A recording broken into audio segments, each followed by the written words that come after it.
Hello and welcome to another episode of Your World. I'm Diayu Fadila, and this week we have so much going on around the world, but we have summed up several news for you.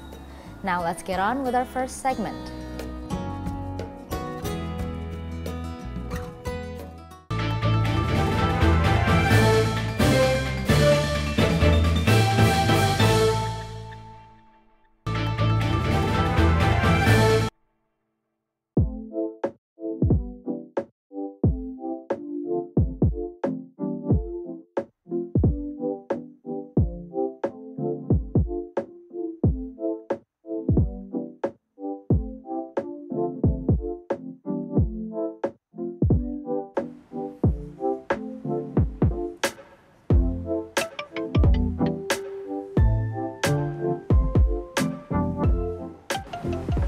From home, Indonesia, since 2009, we have commemorated National Batik Day every October 2nd. And here we have in our first segment, a history of National Batik Day. Meanwhile, cities across China are well prepared to give an unforgettable experience as the 8-day Golden Week holiday started on Friday.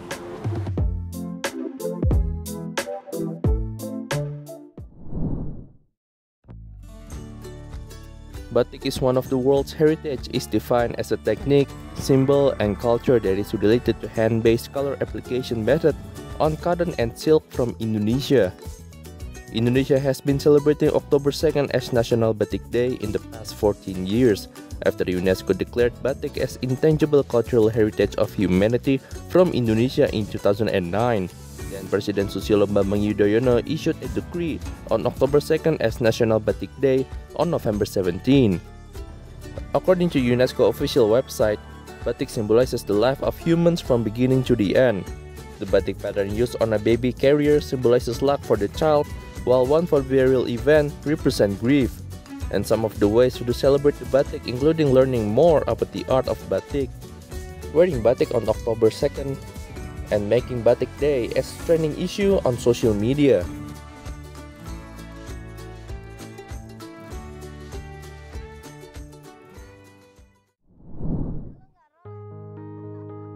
Amid concerns about the high levels of air pollution which has threatened the health of Jakarta residents, State-owned Enterprise Ministry has recently started a 100,000 tree planting program in hopes of reducing air pollution in Jakarta, Bogor, Depok, Tangerang and Bekasi or Jabodetabek regions. As part of the agenda, the ministry distributed tens of thousands of various tree seedlings to the public freely during the Car-Free Day area on the Sudirman and Tamrin roads on Sunday. The initiative received great enthusiasm from the public as they were free to choose and take as many trees as they want.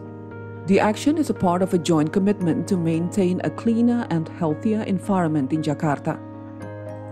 Minister of State-owned Enterprises Erick Thohir has earlier ordered all state-owned companies that have space to start planting trees simultaneously starting from September 27th to October 1st. The ministry targets to plant 100,000 trees in the Jabodetabek area.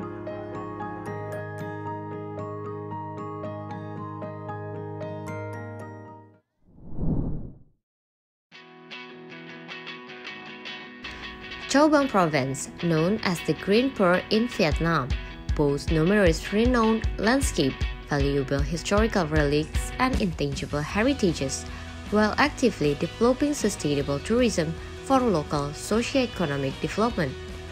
In 1941, after 30 years of searching, Uncle Ho established a revolutionary base in Pak Bo, a popular destination for locals and tourists. Ban Gyeok Waterfall, ranked among the top 10 most beautiful waterfalls in the world, is a major attraction in Châu Bang, attracting thousands of tourists annually. The province has decided to focus on the development of sustainable tourism and invest in building eco-tourism products to ensure the sustainability and preservation of the pristine natural landscape. The Non Nuo Châu Bang Geopark, recognized by UNESCO in 2018, aims to attract 3 million visitors and generate over 123 million US dollar in revenue by 2025.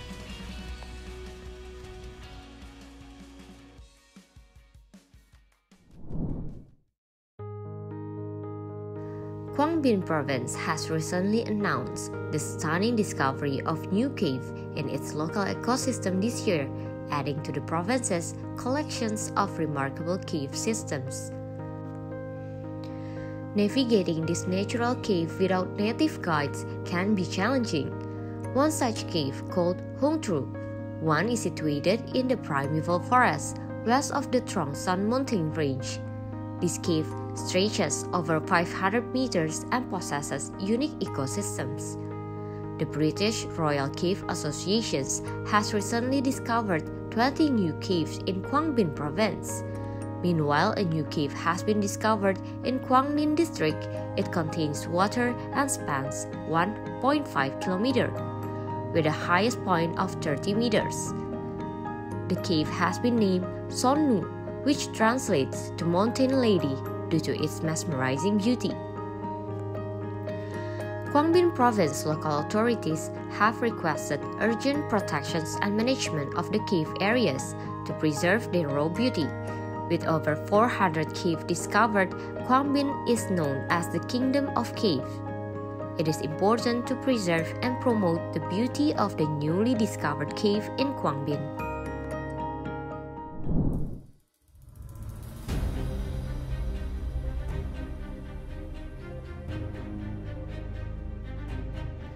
Many cities across China are well prepared to offer an unforgettable experience to holidaymakers, with beautiful sceneries and dazzling light shows as the 8-day Golden Week holiday kick off on Friday. As chance will have it, two major Chinese holidays, the Mid-Autumn Festival and the National Day, overlap this year, resulting in extra travel time for the country's residents. On Saturday night, Shenzhen and Hong Kong, two neighbors in the Guangdong, Hong Kong, Macau Greater Bay Area, celebrated holiday with drone light shows. Around 1,200 drones lit up the night sky over the Victoria Harbour and the October Harbour, showcasing the moonrise, landmarks, and Chinese myth. In southwest China's Chongqing municipality, many scenic spots saw surging numbers of visitors in the first 2 days of the Golden Week. Hongya Cave, a 11-story steel house against the cliff along Jialing River, is offering splendid night scenes to visitors. On Saturday, about 110,000 people visited Hongya Cave, doubling the number of visitors on Thursday, the day before the holiday. The site is expected to welcome about 900,000 visits throughout the Golden Week.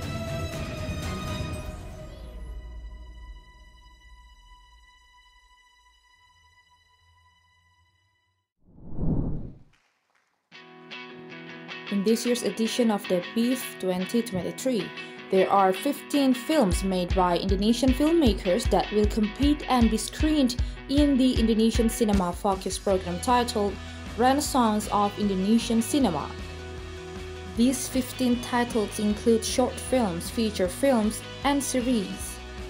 This remarkable achievement is also facilitated well by the Ministry of Education, Culture, Research and Technology, with a mission titled Menuju Busan, an ambitious yet promising movement from Indonesian cinema to go global. Further emphasized by the statement of the Special Staff of the Director General for Culture at the Ministry of Education, Culture, Research and Technology, Alex Sihar, who stated that Busan can be a pathway that encourages Indonesian filmmakers who will then have many international collaborations, both in capacity and new works.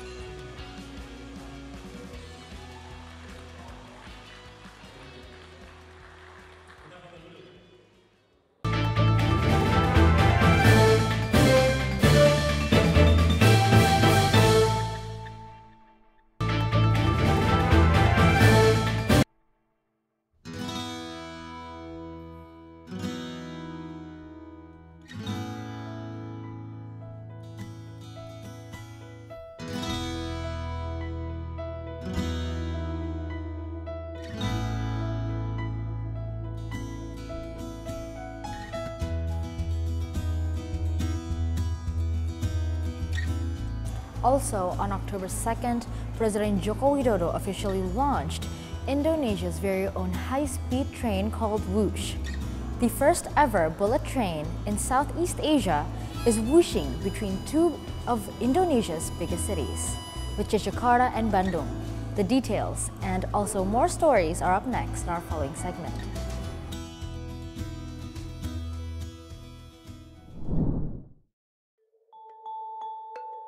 The government decided to name it Whoosh to reflect the first impression riding on the speed train. Whoosh is actually an abbreviation of riding on the train for the first time. Chief of the committee to name the train, Triawan Munaf, said that Whoosh stands for Waktu Hemat, Operasi Optimal, Sistem Handal, meaning that the speed train is reliable means of transportation. While Minister of Transportation Budi Karya Sumadi said informal chat and discussion among government officials have agreed to name the train Whoosh. There is feeling of pride and joy when riding on the speed train Whoosh.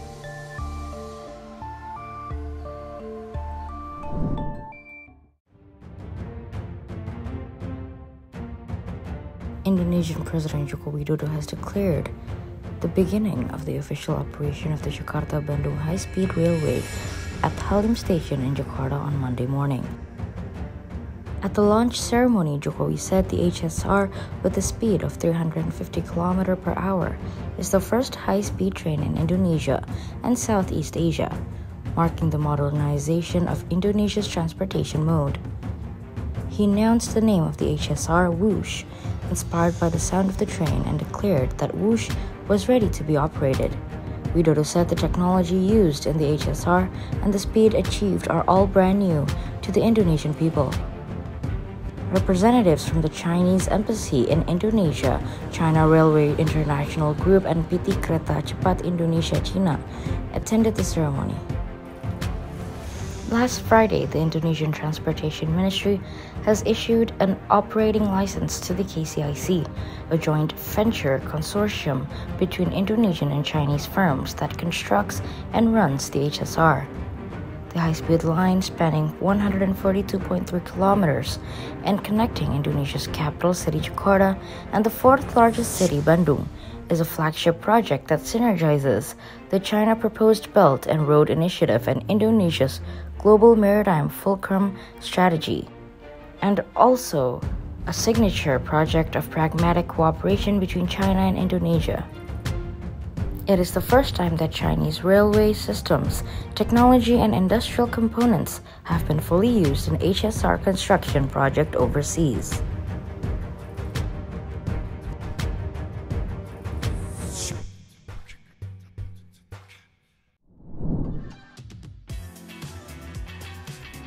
After trying out Whoosh, the high-speed train at Padalarang station of West Java on Monday, President Joko Widodo said the tariff for the Jakarta-Bandung fast train will range from 250,000 to 350,000 rupiah, or approximately from 16 to 22 US dollars. President Joko Widodo inaugurated the Whoosh train at the Halim station in East Jakarta on Monday, saying that the government has decided to extend the free ride for the bullet train until mid-October 2023.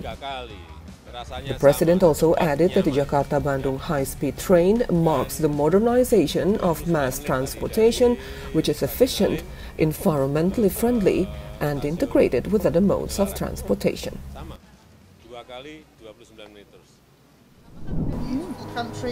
In my role as the British State Minister for Indo-Pacific Anne-Marie Trevelyan and the Indonesian National Development and Planning Minister Suharto Manoarfa announced the new grant during the signing of technical agreement of the initiative's second phase in Jakarta on Monday. Through the second phase, UK has agreed to grant a new funding to support the sustainable development and economic growth in Indonesia. The grant will be allocated for training, capacity building, science-based policy development, and innovative low-carbon technology trial, and UK also grant to Indonesia for the first phase in 2017. Trevelyan said the low-carbon development initiative will sustain Indonesia's economic growth and provide security against climate change impact. She says that the new grant will continue to accelerate the low-carbon development initiative in Indonesia. She added that it will also benefit the people in UK, Indonesia, and the Indo-Pacific region.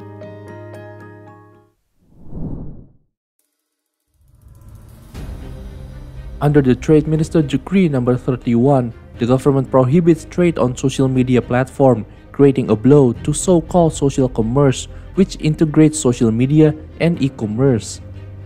The new regulation, which is a revision of the Trade Minister's Decree number 50, year 2020, only allows social media as an avenue for promotions.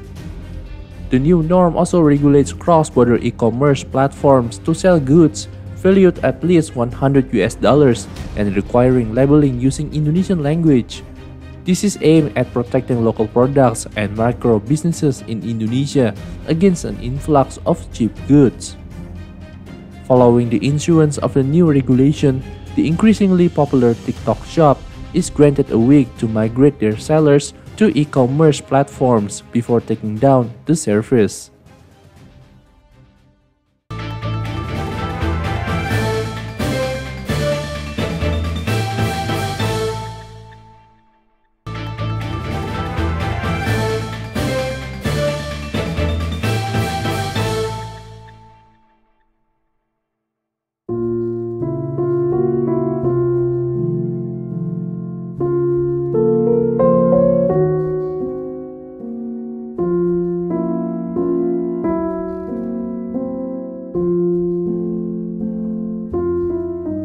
From Italy, the number of child immigrants seeking refuge has sadly been increasing.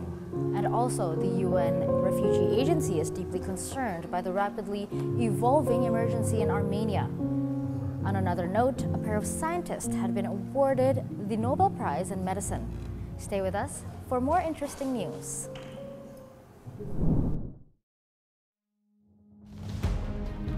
Lampedusa, a small island in southern Italy, is a popular destination for asylum seekers, with 4,800 people arriving this month, often in unsafe conditions, including overcrowded dinghies and wooden boats.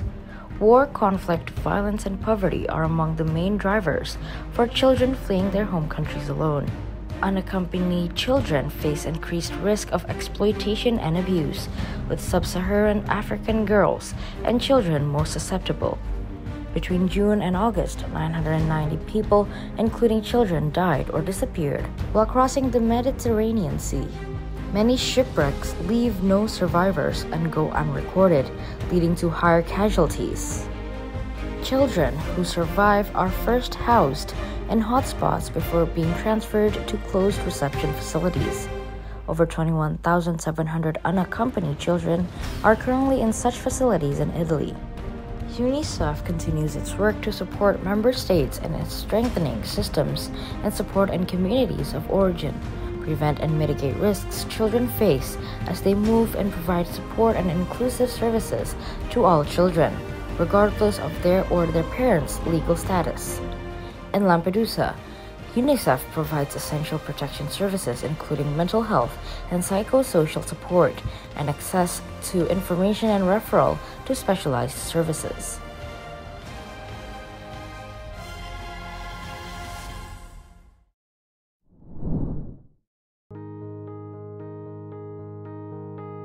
The UN Refugee Agency, or UNHCR, is deeply concerned by the rapidly evolving emergency in Armenia, with over 100,000 refugee arrivals in less than a week.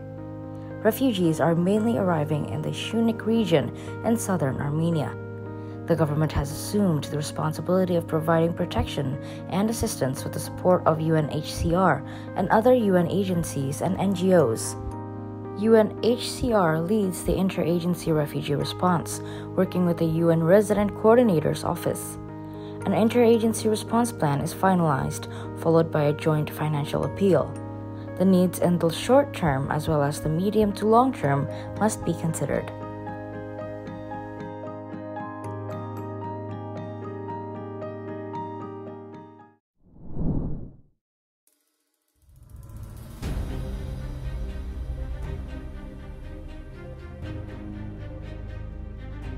The World Health Organization, or WHO, has recommended a new vaccine, R22 or Matrix-M, for the prevention of malaria in children. The recommendation follows advice from the WHO Strategic Advisory Group of Experts on Immunization and the Malaria Policy Advisory Group, or MPAG, and was endorsed by the WHO Director General following its regular biannual meeting held on 25th to 29th of September. According to Tedros Adhanom Ghebreyesus, WHO Director General, the trial showed the vaccine to be safe and safety monitoring will continue as the vaccine is rolled out. He said that nearly half of the world's population remains at risk of malaria. In 2021, there were an estimated 247 million cases of malaria and 619,000 deaths. 95% of cases and deaths are in Africa, and most deaths are in children under 5. Malaria vaccines introduced widely have the potential of saving tens of thousands of young lives each year. The WHO chief Tedros added R20 was not the only vaccine that SAGE reviewed. At its meeting last week, it also recommended a new vaccine against dengue called Qdenga for children aged 6 to 16 years living in areas where dengue is a significant public health problem.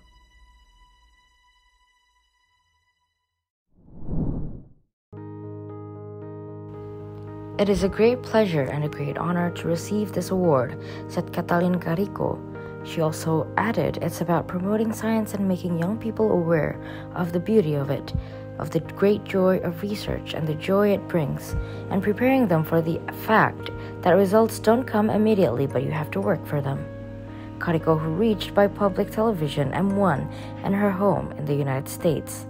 The Nobel Prize-winning Hungarian biochemist said she was contacted by phone before 4 a.m. and at first she could not believe it.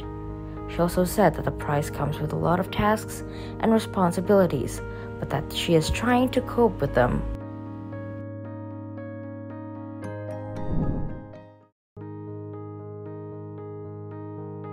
A pair of scientists who developed the technology that was used to create mRNA vaccines have been awarded the Nobel Prize in Medicine. Katalin Carico of Hungary and Drew Weissman of the US were awarded the prize on Monday, October 2nd. It is considered one of the most prestigious awards in the scientific world. The Nobel Committee said that the 2023 Nobel Prize in Physiology or Medicine has been awarded to Katalin Carico and Drew Weissman for their discoveries concerning nucleoside-based modifications that enabled the development of effective mRNA vaccines against COVID-19. Traditional vaccines have been based on the use of a weakened version of the original virus or infection, whereas mRNA vaccines used a completely new technology. Dr. Carico and Dr. Weissman met while working at the University of Pennsylvania in the US in the early 1990s.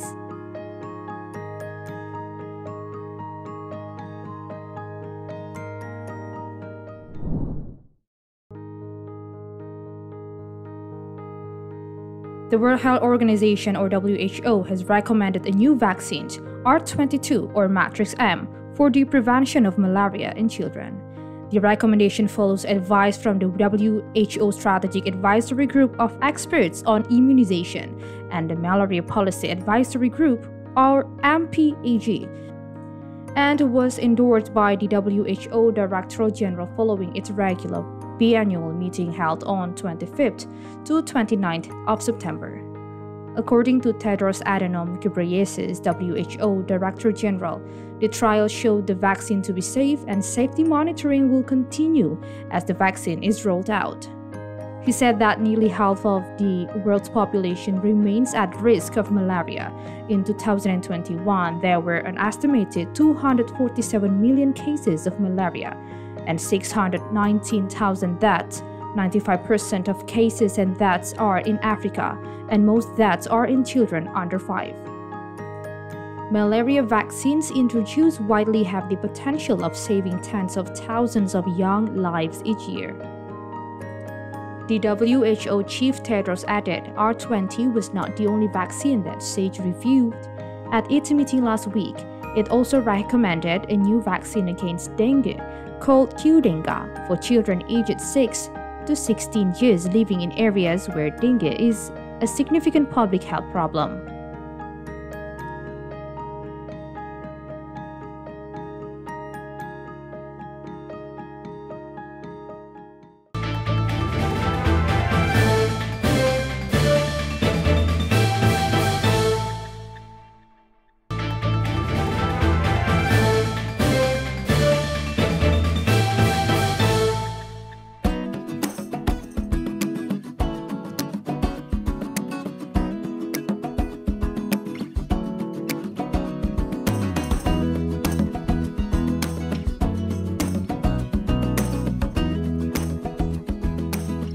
We hope you enjoyed this week's episode of Your World. I'm Dia Fadila.